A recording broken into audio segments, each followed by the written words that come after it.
for men over 40 who feel that doubt showing up in the things that you do, whether you're good at what you do or whether you're just starting off doing something new, sometimes there's a feeling that shows up that holds you back and makes you feel like that you're a fraud or you're not good enough. And people call it self doubt, the self saboteur, whatever you want to call it. A lot of people don't really understand why they're feeling that way. They know they're good at what they do, and they still feel like that they're going to be called out at some stage or someone's going to say something. So I'm going to try and cover in this a different way of looking at it without giving you too much to do, but trying to give you, again, in all my podcasts, is an overall outlook in life that's going to get you to be able to do less to feel at ease. So I'm going to just go through this as best I can, explain it in a way that's not intrusive on your time of your day where you have to go off and try and start to practice things or do things, because sometimes that can be very counterproductive. If you give people too many things to do, or even sometimes if you give them anything to do, it can help them to feel worse instead of better.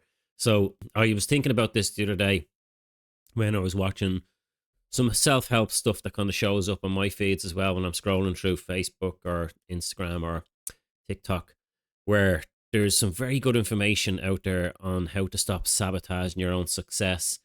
And a lot of people that are doing that kind of stuff do feel the same feeling as well. It comes up for them where they feel like they're a fraud, and they feel like they're going to run out of information to share and something bad is going to happen, and they worry about the future and stuff like that. A lot of them, I'm not saying all of them, but here's what I found. If someone's giving you a lot of information and they're explaining to you, if you're having self-doubt and thoughts, here's what the problem is, and they run through a list of things that's causing it. Yes, that can be insightful, but not always helpful. What can also happen is they tell you what to do next. So they'll say, look, what I want you to do is wake up in the morning, and the first thing I want you to do is go to the mirror and look in the mirror and say, I'm good enough. And even if you have to write it on a sticky note on the window on the side of the bed in the morning, and just keep saying to yourself, I'm good enough. Then what I want you to do is go for a jog. When you go for a jog, you're going to clear your head. Then after you go for a jog, come back, have a shower after you come back from a jog. And then sit down after that, after you have your shower, and write down your gratitude list. Straight away, I was like, hold on, whoa, I lost you. You've lost me after the second one. I can only process like one of those at a time. But yet now I've got all of these extra things that I have to add into my already busy day. So a lot of people, that's going to make them feel worse. And there's social pressure out there and expectations that you're supposed to be a particular way, comparing yourself to other people, and comparing yourself to the person that looks like they have it all together. And it's like, how come this guy has it all together and I don't seem to be able to get on with my life, and I'm always feeling like I'm not good enough? And then you go, do some research on how to feel good enough, and you've got that added into your day. And it's just, sometimes it can be very frustration and very counterproductive. So I want you to look at this one. We're going to try and generalize it and turn it into a concept. And we can go into detail on all the stuff if we want, but sometimes it's overwhelming. So listen to this in the background, get a gist of maybe there's a different way to look at things. I'm applying these principles to my life, and I'm not doing as much as other people are doing to feel stable in all of this uncertainty. Actually, I'm doing less than most people, but I do know more than most people because this is my job, and I've done an insane amount of research, and I have an incredible amount of experience in working one-to-one with people. So I've got a lot of insight into digging into people's minds to see how they think. I was able to change how they feel about things very quickly just by using patterns to my instructions, and spotting patterns in their behavior and spotting patterns in their thinking, and understanding how their thinking influences their feeling, and being able to change all of that stuff. So I do have a lot of talking the talk and walking the walk. I am applying this principle to my life. But if you ask me what techniques I'm doing day by day, yeah, every now and again I, pull out a technique and I use it on myself. But in most cases, I just have a way of looking at things. And I understand the concept behind thinking and feeling. And that's going to be a huge benefit to anybody if you understand that. Now, I'm going to try and save you having to do all of that research. I'm going to try and give you a summary of the process so that you can apply it to your life. And I want you to think about it. Has that ever happened to you in your life where you have this feeling that shows up and you might be doing something that you're good at? You might be doing something that you've only started and you're not really that good at it. And sometimes you have to portray yourself as confident and you're coming across like you've got it sussed out and it's all together. But in the background, you're just like, Jesus Christ, I don't know if I can do this. Maybe I'm not good enough. Maybe someone's going to call me out and say you're full of shit. You've got all this going on in the background. And in most cases, it's just an eerie feeling. So what I used to do with that eerie feeling with people, I would kind of break it down a little bit, chunk it down and start to spread it out on the table and just get curious about what's actually happening when you're, feeling that feeling. They go, I don't know, it just comes up. And there's always some inner dialogue behind it. And sometimes it's very faint in the background and you don't really hear it. But it's kind of on autopilot in the background. Some people call it the subconscious mind is running it in the background and it's just become automatic where you don't have to think about it. And yes, that's true. It's running in the background and you're not consciously aware of it. That's why they call it the unconscious, because you're unconscious of it. And my job was to make a person consciously aware of their unconscious processing. So I would say to them, so just walk me back to just one specific time where it would happen and just tell me where you are. Oh, it's happening all the time. Yes, I do. I believe you. I believe it's happening all the time. But if it's happening all the time, it should be easy just to pick one time. Oh yeah, well, when I was, getting up the other morning, I was going to this meeting and yeah, okay, so you're getting out of bed. What happens next? And I'd break it down and I'd start to see what the thought process was and the triggers. And I'm looking for that point where it's the point where they feel like they lose control. And it's that slippery slope, that last point of control where they just go downhill and all of a sudden they're just feeling bad. Now, sounds technical and complicated, but really at the end of the day, it's quite simple if you want to change how you feel about it yourself. You can look at all these feelings and these problems as, let's find out what the details are and let's figure it out and we can get complicated about it. Or you can ask yourself the question, how can I just get on with my life? Would I rather know why I'm feeling like this, or would I rather just feel better and get on with my life? So I'm going to try and help you to have a concept of this and to understand a little bit about how it happens in the background as well, right? So I'm just trying to explain how I would approach it in a coaching session, how I'm curious about, like, what does the person have to be good at in order to feel bad? And I look at it as an overlooked ability. It's kind of like a hidden ability where I'm thinking this person is feeling bad about this particular problem. Maybe they've got anxiety. What would they have to be good at in order to do anxiety if it was an ability instead of a disability? And I'm looking at what the person is doing and what they'd have to be persistent and good at in order to keep feeling anxious for a week or a month or 3 years. So I would have a look into it and I would discover, like, when someone is like, just think about that for a moment. If anxiety was a skill and you had to teach somebody how to do anxiety that didn't know how to do it, what would they need to be good at in order to have anxiety if it was a skill? I'm not trying to minimize it in any way. I'm just saying, if it was a skill, what do you think the person would have to be good at in order to feel anxious about something? So first, in my opinion, this is just my opinion, they would have to be good at planning things to go wrong. So imagine you kind of write down on a page, in order to do anxiety, the first skill that they'd have to have is planning. Because anybody that has anxiety is always planning what could go wrong, how many ways it can go wrong, and planning who's going to be there to see them fall when it does go wrong, or what they're going to lose or how they're going to end up. So planning is part of anxiety, and most people that do anxiety are always in the future planning things to go wrong. So planning is one of them. And if you were to look at what else they need to be good at, they would have to be very creative, because a lot of people are really creative about their future problems that haven't happened yet. They're thinking, like, they've got pictures in their head, and they're big, clear pictures of, like, how it's going to look when they lose everything.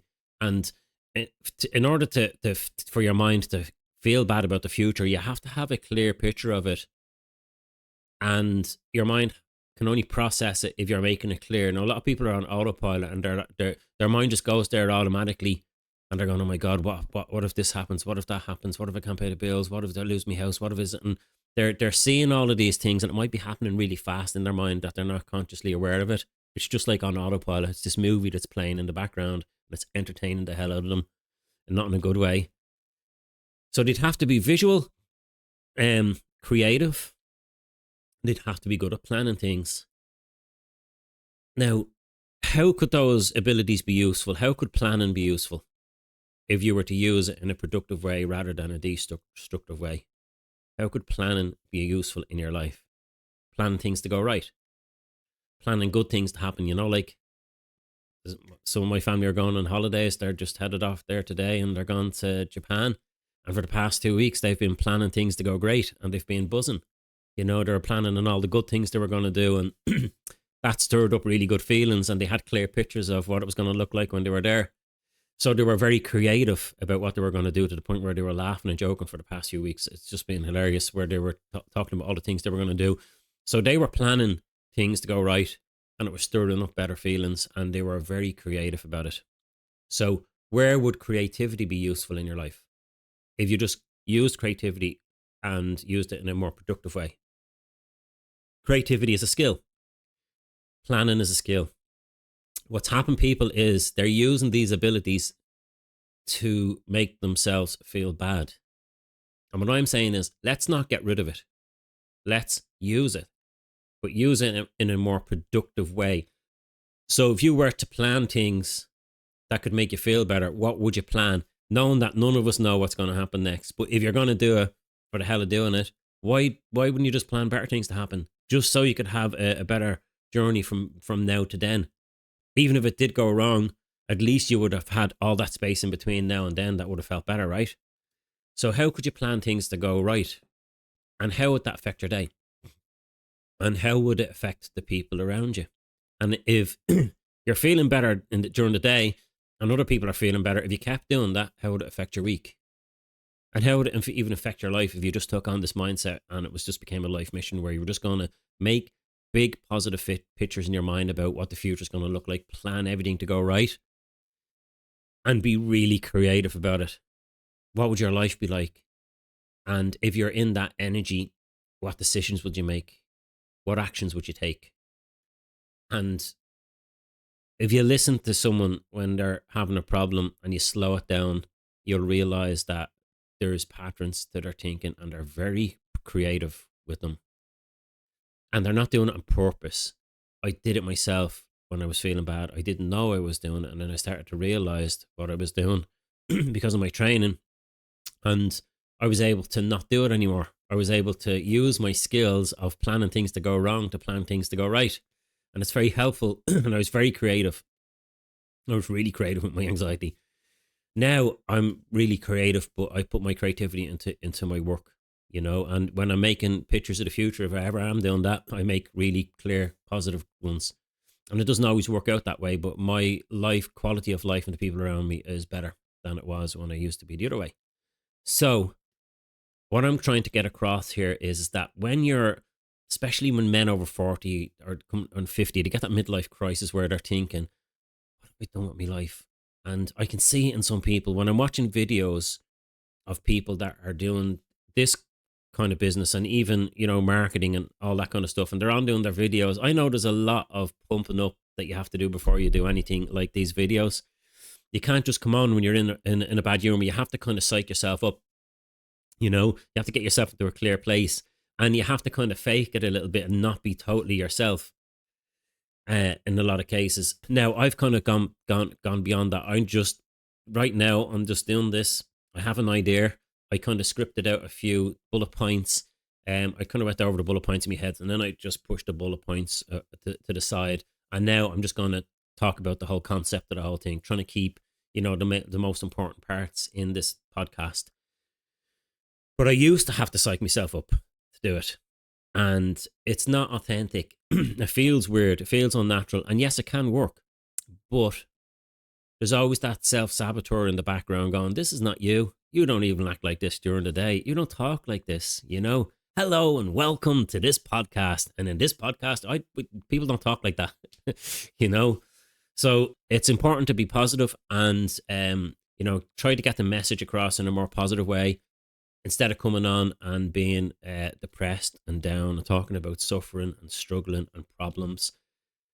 I don't have time to do that anymore, and we're all running out of time. And I think that it's probably better for me anyway to use the rest of the time that I have left in life, and hopefully it's another 50 years more, hopefully, to just leave the world better than it was when I came into it, and to enjoy the process instead of waiting for some event, waiting to go on holidays to feel happy. So the reason I'm doing this particular video is because I'm watching a lot of videos, and I'm, trying to get a sense of, is this person uh, possibly like this in real life? Are they putting on? I'm always analyzing it because I need to grow myself and I need to understand what's trending at the moment as well. I can't just, uh, not look at that stuff to see what's actually happening, because my job is to reach a lot more people. So I'm doing this as a podcast for people to listen to in the background and just consider a different way of thinking. I'm going to try and get to the point in these, but I have to kind of give you the overall picture of what this is about and what I'm about and what I'm trying to do. Just think of the person, an imaginary person, and they're doing a video, a TikTok video or a YouTube video, and they're giving advice, and they're telling people, get up in the morning, write your thing on the mirror where it says, "I'm good enough. I'm good enough. It will help you." And they're doing this video like this, and then go for a walk, go for a walk, and then just notice how this feels when someone says this stuff to you. Go for a walk, and then come home and have a shower. And then when you have a shower, write down your gratitude list and do 10 jumping jacks. And then get out and do this and do this. And it's like the first thing my mind goes to when people are doing that is, I'm not going to be able to have a shower every day. I'm not. Sometimes I just have to get up and go and drop someone to the airport. Like, I'm not going to be able to. So now what happens if I miss that? That's what my mind is doing. And to get up in the morning and in a tired, exhausted mood and put a sticky note on the mirror and say I'm good enough, I would say, no, don't do that. If you're tired and exhausted, do not say I'm good enough when you're feeling tired and exhausted, because that's the energy that you're putting into it. That stuff, just when it's being said to me on these videos, is it's not realistic. It's not realistic for most people's lives. Yeah, maybe if you're a millionaire and you've got a big house in the Bahamas and you've no job and you get up every day, you can do all this positive stuff. But I'm thinking, is that person genuinely doing that themselves? Are they talking to talk and walking to walk? And I'm watching, their body language, and I'm just watching how they're coming across, and I'm just trying to get in a sense of what's going on. That's just the way my mind works with everything that I watch. And that person probably in the background, and I know because I've worked with a few of them, and enough to kind of get an idea that there might be more people out there feeling like this. I'm not saying all of them. I'm just saying this might be helpful to some people. And it might be helpful to people that are not doing videos, but they might notice this feeling shows up in another part of their life. The self-saboteur, the dark dog that comes in the background and says, you're not good enough. What are you even doing? Look, you're not even getting noticed for what you're doing. So what's the point anyway? You're after going out and doing this thing. Nobody even noticed. They noticed for 5 minutes and then they didn't notice. What's the point? What are you doing this for? Look what age you are. You're going to keep doing this for the rest of your life. It's that feeling that I think most people would actually experience. And I'm not trying to say that everybody is feeling that way, but if you're feeling like that, or you know someone that is, then this is going to be helpful at some level of your life. So it's that feeling that comes up, and it's like a dread, and it's like, I don't know what this is. It's just there all the time. I'm not thinking about anything. It's just there. Okay. If it's there, it's just become unconscious. And if you think this way, you can bypass all the therapy. You can save yourself thousands on therapy. If you just think of it this way as a process and a skill, I'm telling you, it will actually change how you feel about something. Because when I do it with people and I ask them, what would you have to be good at in order to do that?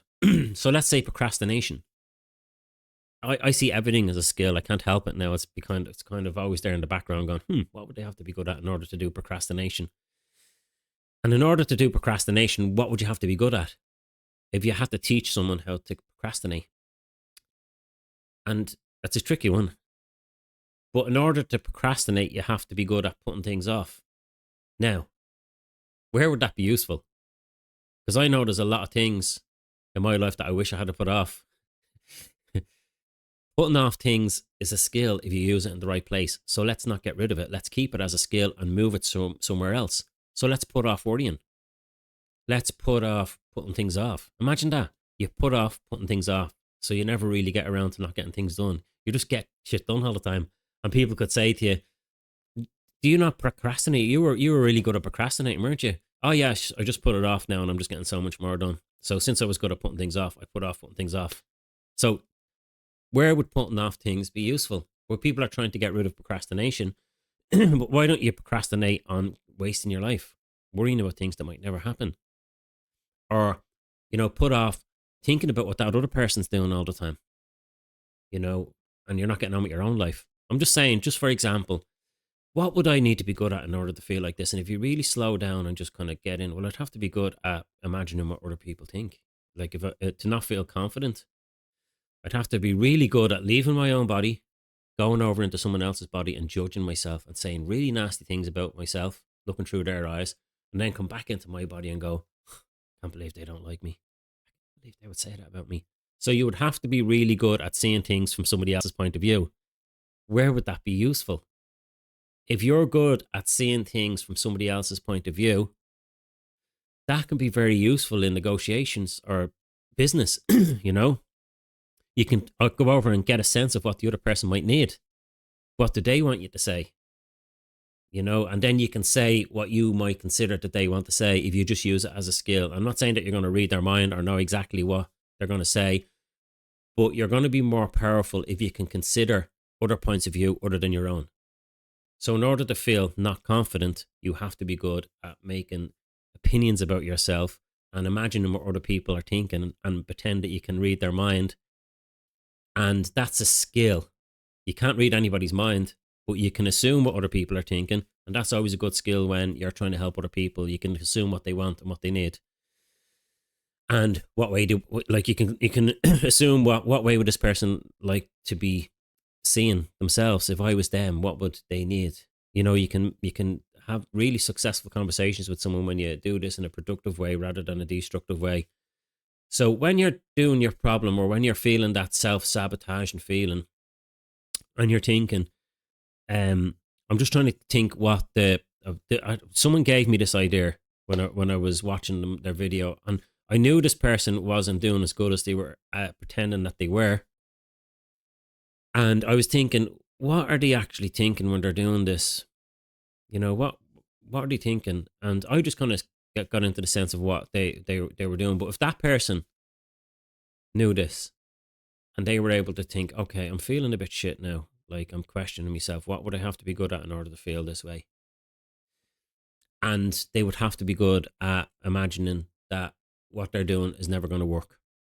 Maybe I don't know what exactly what their problem is, but you'd have to be good at imagining things not working. Now, imagining things that are going to stir up intense feelings, is that an ability or a disability? And if you use that as an ability and say, how can I use this ability to stir up better feelings? What would I have to imagine? It's not complicated. But if you start to look at it like this and ask yourself that one question, what would I have to be good at in order to feel this way? And it's going to be weird when you do it the first time. And I'm going to try and cover this topic a little bit more. Maybe, I'll show me using it on somebody else so you can get a full perspective on how it actually works, because it is a little bit a different way of thinking and talking about this kind of stuff. And I hope that it gives you just another perspective on things, another possibility that you can start to integrate this way of thinking into your life, not completely, but just take it into what you already know. And what you already know can help as well. So everything that you've learned up to this point still counts. It's not just like, oh, here's a way of doing it. If you live like this, then it's going to fix everything. Life is more like a dance. It's you're pacing and leading, and you're calibrating, and you're making sense of what's going on in your environment. And then you pull stuff from your wisdom into that moment and use that. And some things might work and some things might not work. So everything counts, and you're just becoming wiser and more informed and more experienced when you add more choices into your life, because the more choices you have, the less excuses you have to feel bad. That's the way I look at it. So next time you're feeling bad, if you have that feeling that shows up and it might be unconscious, let's make it conscious and slow it down and go, okay, I don't need to know why I feel like this. Maybe I was bullied in school. Maybe, my mother never loved me. It doesn't matter. Would you rather know why, or would you rather be free? Because whatever it was that made you feel bad in the past, that happened and it's not happening anymore. What are you going to do about it? You want to start thinking in a different way now. What are you doing in your life right now that's causing you to feel this way? Even though the past is gone, how are you consistently feeling like this? What are you saying, or what are you not saying to yourself? What would you have to be good at in order to make myself, or what would I have to be good at in order to make myself feel bad? Watch this or listen to this podcast a few times. If you get confused of like, I don't know what I'm actually doing, shoot me a question. I'll answer it as best I can. And when I do answer a question, I do go into detail. I'm not just like, I don't just like give a quick answer or say call me. I'm just kind of like going to give you a proper detail. And if you start up a dialogue with me, I'll reply back in detail on the comments, because that's also going to help other people when they're reading down through them, and they're going to get more insight and aha moments and moments of clarity. And it also helps the algorithm for me to be able to see that people are interacting with the videos, and then YouTube or the podcast companies, Spotify, they'll start to send it out to more people, which means now you're helping other people just by commenting on the videos, and you're helping me as well. So I'm here to help you to think about things a different way. They're not 1 minute videos. They're not quick fix videos. They're principles to live by, and it takes the effort out of life. And I hope this comes across that you should be doing less to feel better. Your mind knows how to keep you safe in dangerous environments. You don't have to worry about the future. You're not there, you know, and your mind is only designed, your conscious mind, your working memory, wherever you want to call it, that part of your mind that pays attention, it's only designed to process what's in front of you. And it's only designed to process small chunks of information, like that much. Whatever's in front of me there, that's what my mind's designed to process. But if you are inside thinking about something that's not happening now you're vulnerable, because there could be something happening out here and you can't see it because you're inside thinking about a future that doesn't exist yet. So just pay attention to what's in front of you as best you can without judgment. If whatever time you're feeling that feeling coming up when you're doing something, it's like, oh, I don't know if this is right. I should be, should have, would have. When you feel that come up, just stop and go, okay, what would I have to be good at in order to feel this way if I had to teach a kid how to do this? And just get a sense I'd have to be good at worrying. And, you know, worrying is overthinking, really, at the end of the day. And if I was to use that skill as a resource, as an ability instead of a disability, how would I use overthinking to help me to feel better? If I overthought all of the things that I have in my life that are good, that would make me feel better. I wouldn't recommend you do that either, because it's still a waste of time. You want to be paying attention to what's in front of you. You don't want to be in your head driving, thinking about what all the things that you're grateful for. I'm just saying, if you were to use it as an ability, but in most cases, the hidden ability is creativity and planning. And people that are depressed, they're good at traveling into the past and recreating events that happened in the past to make themselves feel bad now. How could that be useful? If you went back into the past in your mind and figured out what did work in your life and what did feel good and all of the good things that you've done, if you're good at imagining the past, you could use it as an ability to go back and think about all the good things that you did and all the good memories to stir up better feelings. And then when you've got the better feelings stirred up, go about your day, using that energy to get through your day, and then notice how different you react and the different decisions that you make when you're feeling like this. So I hope this helps. And just think, the next time you're feeling that comes up, think, what would I need to be good at in order to feel this way? And how can I use this as an ability rather than a disability? And I'm going to get a little bit more into this kind of stuff and kind of keep it as simple as possible. Use it more like a podcast and some just wisdom and insight, like a story.